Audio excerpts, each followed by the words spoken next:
Genesis chapter 37. Jacob resided in the land where his father had once lived as a foreigner, the land of Canaan. These are the accounts of Jacob's lineage.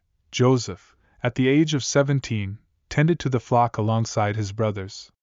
He was with Bilhah's sons and Zilpah's sons, his father's wives. Joseph reported to his father about his brother's misconduct. Israel had a special affection for Joseph because he was born in his old age. He bestowed upon him a coat of many colors. This preference stirred resentment among his brothers. They grew to hate him and could not speak to him peacefully. Joseph had a dream, which he shared with his brothers, further intensifying their hatred towards him. He told them of his dream. "We were binding sheaves in the field, and suddenly my sheaf stood upright while your sheaves gathered around and bowed down to mine." His brothers retorted, "Will you indeed rule over us? Will you indeed have dominion over us?" Their animosity grew due to his dreams and words. Joseph experienced yet another dream, which he recounted to his brothers.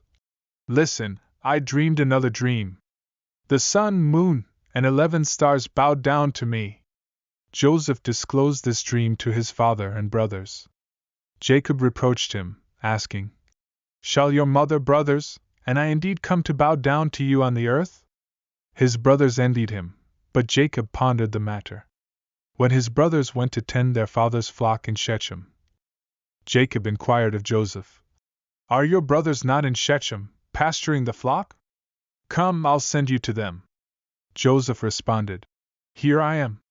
Jacob instructed, "Go, find out whether your brothers are safe, and how the flock is faring. Report back to me."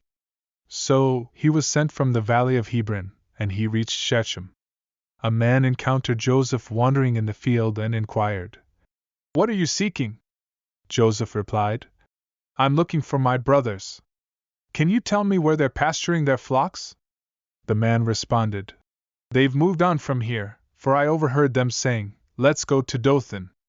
So Joseph set out after his brothers and found them in Dothan.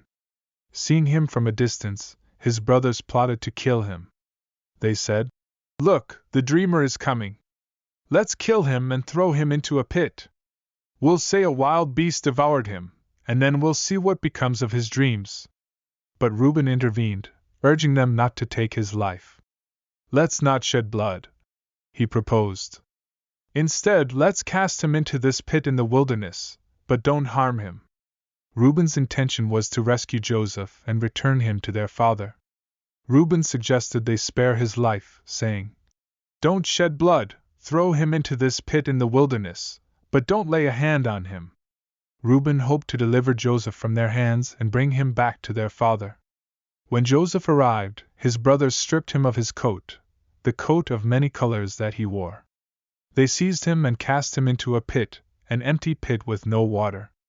Sitting down to eat, they saw a caravan of Ishmaelites coming from Gilead. Their camels were loaded with spices, balm, and myrrh, destined for Egypt. Judah suggested, "What profit is there if we kill our brother and conceal his blood?" He proposed an alternative. "Let's sell him to the Ishmaelites. After all, he's our brother, our flesh." His brothers agreed. Passing Midianite merchants drew Joseph out of the pit and sold him to the Ishmaelites for 20 pieces of silver. They took Joseph to Egypt. Reuben returned to the pit, but Joseph wasn't there. He tore his clothes in distress. Returning to his brothers, Reuben said, "The boy isn't there. What am I to do?" In the meantime, they took Joseph's coat, slaughtered a young goat, and dipped the coat in its blood.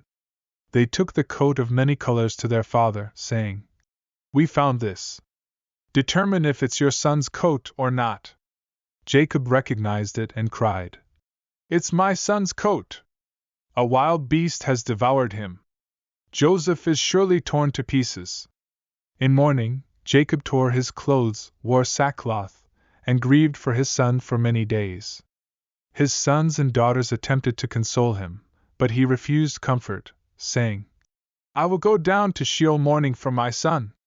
So, his father wept for him.